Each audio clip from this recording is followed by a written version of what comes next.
그 즈음에 예수께서 성령에 이끌려 광야로 가셔서 악마에게 시험을 받으셨다.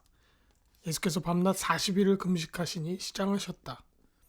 그런데 시험하는 자가 와서 예수께 말하였다. 네가 하나님의 아들이거든 이 돌들에게 빵이 되라고 말해보아라. 예수께서 대답하셨다. 성경에 기록하기를 사람이 빵으로만 살 것이 아니라 하나님의 입에서 나오는 모든 말씀으로 살 것이다 하였다.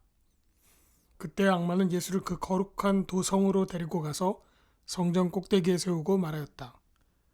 네가 하나님의 아들이거든 여기에서 뛰어내려 보아라.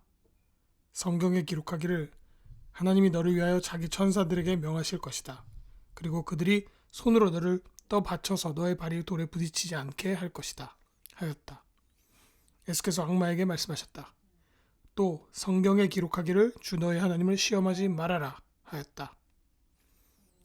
또다시 악마는 예수를 매우 높은 산으로 데리고 가서 세상의 모든 나라와 그 영광을 보여주고 말하였다. 네가 나에게 엎드려서 절을 하면 이 모든 것을 네게 주겠다. 그때 예수께서 그에게 말씀하셨다. 사탄아 물러가라. 성경에 기록하기를 주 너의 하나님께 경배하고 그분만을 섬겨라 하였다. 이때 악마는 떠나가고 천사들이 와서 예수께 시중을 들었다. 예수님이 시험을 받습니다. 시험. 이게 오랜 동안 성서를 읽어온 분들에게는 어느 정도 감이 오시겠지만 사실 우리가 요새 흔히 사용하는 말은 아닙니다. 보통 시험이라고 하면 우리는 중간고사나 기말고사 아니면 수학 능력평가 같은 아니면 공무원 채용 시험이거나 토플이나 토익 같은 영어 시험 이런 것들이죠. 우리가 주로 말하는 시험이란 공부를 얼마나 했는지 아니면 전문적인 지식이 얼마나 있는지를 점검하고 그 실력을 평가하기 위한 질문들을 말합니다. 오늘 예수님이 본 시험은 그건 아니고요. 조금 의미가 다릅니다. 이거는 어떤 사람이 무언가 하던 일을 그만두게 하려고 다시 말하면 그 사람을 그 과정에서 탈락시키려고 애쓰는 시도들을 말합니다. 예를 들어서 이렇게 성실하게 일하면서 가정을 부양하던 사람을 막 의도적으로 유혹해서 도박에 빠지게 하는 그 사람을 그 성실한 삶의 궤도에서 탈락시키고자 하는 시도를 말합니다. 좀 나쁜 거죠. 네, 맞습니다. 좀 나쁜 의도를 가지고 사람을 넘어뜨리려고 하는 계획과 시도들을 말합니다. 그리고 오늘 예수님이 시험을 받습니다. 예수님을 망가뜨리고자 계획한 이는 악마입니다. 그리고 악마는 3가지의 시험을 시도합니다. 그럼 그걸 하나씩 보도록 하죠. 첫째 시도가 이렇습니다. 당시 예수님은 하나님의 뜻에 따라서 40일 동안 음식과 물을 먹지 않은 상황이었습니다. 그렇게 육체적으로 매우 위태로운 상황에서 악마의 첫 번째 시험이 들어옵니다. 이런 말로 말이죠. 네가 하나님의 아들이라면 여기 있는 돌을 빵이 되게 하라. 이렇게 말입니다. 우선 돌을 빵으로 만드는 건 상당히 어려운 기적입니다. 초자연적인 능력이 있어야 되죠. 그리고 기본적으로 악마는 예수님이 이 돌을 빵으로 만들어낼 수 있는 능력이 있다고 생각합니다. 그래야 시험이 되겠죠. 하지도 못하는 일을 가지고 유혹하면 안 되니까요. 그래서 악마의 메시지는 이렇습니다. 지금 이 돌을 빵으로 만들어서 죽음에 이를 것 같은 너의 배고픔과 목마름을 없애라 라는 것입니다. 네가 만약 하나님의 아들이라면 곧 메시아라는 뜻인데요. 메시아는 뛰어난 능력이 있으니까 그걸 사용하라는 유혹입니다. 그런데 여기서 이게 시험인 이유, 이게 나쁜 의도를 가진 의도는 뭐냐면 그 메시아의 능력을 너 예수 자신을 위해서 사용하라는 유혹입니다. 아버지를 위해서, 그 아버지의 뜻을 위해서가 아니라 너 자신을 위해서 사용하라는 것이 핵심입니다. 이게 그 창세기 아담의 유혹과 비슷한 면이 다소 있습니다. 그리고 예수님은 거절합니다. 자신의 필요보다, 자신의 권위보다 하나님의 뜻이 더 중요하다고 말합니다. 두 번째 시험은 이렇습니다. 악마는 예수님을 성전의 가장 높은 곳에 데려가서 이렇게 말하죠. 네가 하나님의 아들이라면 여기서 투신해라. 네가 일반 사람이라면 그냥 죽겠지만 네가 하나님의 아들이라면 너의 아버지 하나님이 천사를 보내서 너를 보호할 것이다. 이렇게 묻습니다. 이 두 번째 시험의 메시지는 예수에게 예수가 메시아인 것을 증명하라 라는 것인데요. 예수 너 자신이 하나님의 아들이라면 하나님이 너를 도울 것이다 라고 말하는 겁니다. 그러니까 아버지의 능력, 아버지의 힘, 그게 너 예수 자신을 위해서 사용하도록 만들라 라고 하는 시험입니다. 즉 하나님의 능력을 하나님의 뜻이 아니라 너 자신을 위해서 사용하도록 만들어라, 이렇게 시험한 겁니다. 우리 주변에서 혹은 드라마 같은 데서 보면 이런 일들을 흔하게 우리도 봅니다. 이런 기도들 있잖아요. 이런 거 하나님 정말 존재하신다면 제가 이 시험에 한 번만 붙게 해주십시오. 아니면 이 병만 낫게 해주십시오. 그럼 제가 평생 하나님을 잘 믿고 하나님의 뜻을 따르겠습니다. 이런 기도들 말입니다. 이런 게 조금 비슷한 면이 있습니다. 하나님의 능력을 나를 위해서 사용해보라. 그럼 내가 믿겠다. 이런 시도를 해보는 것이지요. 물론 예수님이 이런 요청을 또 거절합니다. 그리고 하나님을 시험하지 말라라는 충고를 덧붙이기도 합니다. 상당히 뼈 때리는 대답입니다. 마지막 시험은 이것입니다. 악마는 예수님을 높은 산에 데려갑니다. 악마는 주로 높은 데를 좋아하는군요. 그리고 거기서 이렇게 보니까 세상의 풍경이 다 보였나 봅니다. 그리고 예수님에게 그렇게 말하죠. 예수, 네가 나 악마에게 절을 해라. 그러면 여기 보이는 이 모든 나라들과 재산을 너에게 주겠다. 이렇게 말이죠.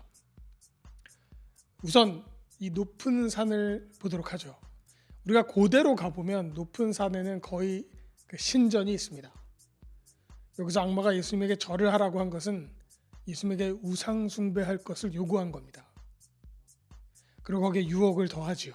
만약 절을 하면 하나님 아닌 나 악마를 섬긴다면 이 모든 나라와 돈을 너에게 주겠다라는 겁니다. 이 많은 나라와 돈을 지배할 권리를 주겠다는 겁니다. 그게 아마 권력이겠죠. 여기서 많은 나라들을 다스린다는 것은 아마도 당시 문명권을 지배했던 황제 같은 존재가 되게 해줬다는 말일 겁니다. 아마 이 말을 하는 동안 악마와 예수님은 300년쯤 전에 있었던 영웅인 알렉산더 대왕이거나 아니면 거의 동시대 인물인 로마의 초대 황제 아우구스투스가 떠올랐을 겁니다. 그런 황제가 되게 해주겠다는 것이죠. 그래서 우상 숭배와 권력을 바꾸고자 한 시험이었습니다. 예수님은 또다시 거절했습니다. 그리고 좀 거칠게 말했죠.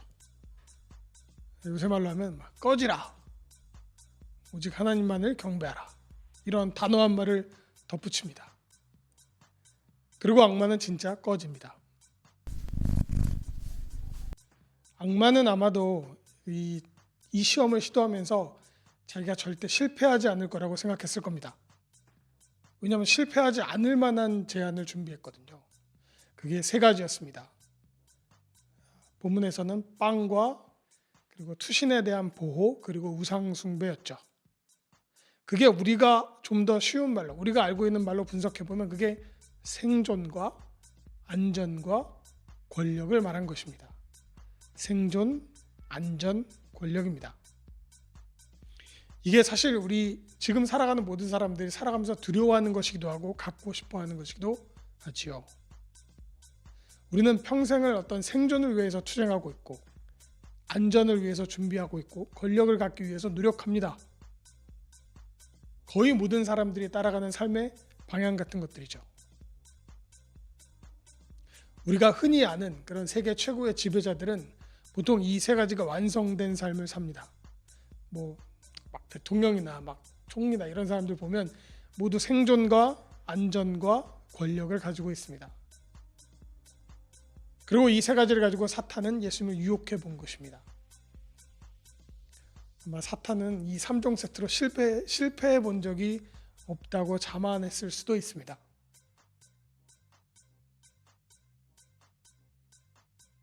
그리고 시험의 핵심은 그겁니다. 메시아의 힘, 메시아의 능력, 그걸 너 스스로를 위해서 사용하라. 아니면 하나님을 버리고 나 악마를 경배하라. 그러면 권력을 주겠다. 이런 것이었습니다. 메시아란 무릇 권력과 힘을 가진 최고의 영웅입니다. 그런데 우리가 본 메시아 예수 그리스도는 그 메시아의 마지막이 십자가에 올라 비참하게 죽어야 하는 숙명을 가지고 있습니다. 예수님도 그걸 아셨죠. 그리고 그 메시아라는 위대함과 십자가라고 하는 비참한 몰락이 너무 잘 안 어울린다는 걸, 그 지점을 악마는 정확하게 찌른 겁니다. 어떻게 메시아가 그런 처절한 죽음으로 끝나는가? 나 악마가 너에게 그 메시아에 어울리는 권력을 주겠다라는 시험도 있었습니다. 그렇지만 예수님은 정확하게 메시아 하나님의 아들이 가야 할 길을 알고 있었습니다. 하나님의 아들이란 아버지 하나님의 뜻을 성취하는 존재라는 것, 메시아는 아버지의 계획을 완성하는 존재라는 것을 알고 있었습니다. 그래서 그 궁극의 메시아의 길을 흔들림 없이 가게 되지요. 오랜 동안 드라마의 소재로 사랑받고 있는 소재가 있습니다. 의학 드라마죠.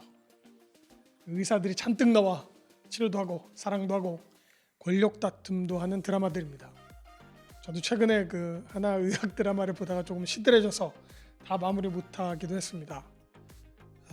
그 드라마가 저한테는 조금 좀 과하더라고요. 드라마가 너무 드라마틱하다 이렇게 해야 되나? 하여튼 좀 그랬습니다. 아무튼요, 여러분, 의사의 궁극적인 정체가 뭘까요?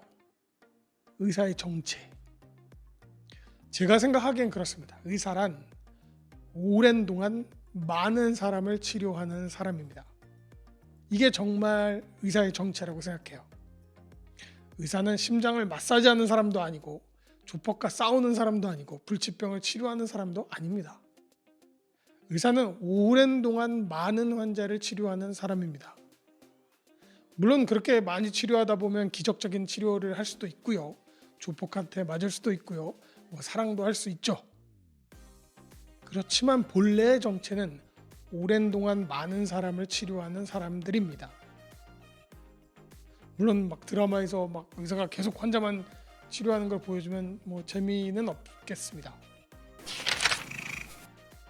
군인의 진짜 정체는 국가와 국민을 위해서 전쟁을 하는 사람입니다. 훈장을 받는 사람도 아니고요. 헬리콥터를 타는 사람도 아닙니다. 물론 그럴 수도 있고 아닐 수도 있어요. 영화 감독이란 좋은 영화를 만드는 사람입니다. 영화제에서 상을 받는 사람이 아니지요. 물론 좋은 영화를 하다 보면 상을 받을 수도 있습니다. 이게 진짜 정체의 의미입니다. 하나님의 아들의 진짜 정체는 하나님의 뜻을 완성하는 존재였습니다. 그래서 세상의 권력을 얻기보다는 십자가의 길을 가는 것이 당연했던 것입니다. 그리고 진짜 정체를 알던 예수님이 그런 매력적인 유혹들이 꽤나 지루하게 느껴진 것이지요. 당연히 예수님이 악마에게 압도적인 승리를 거두게 됩니다. 요만큼도 안 흔들렸을 거라고 믿어 의심치 않습니다. 저는요. 아멘.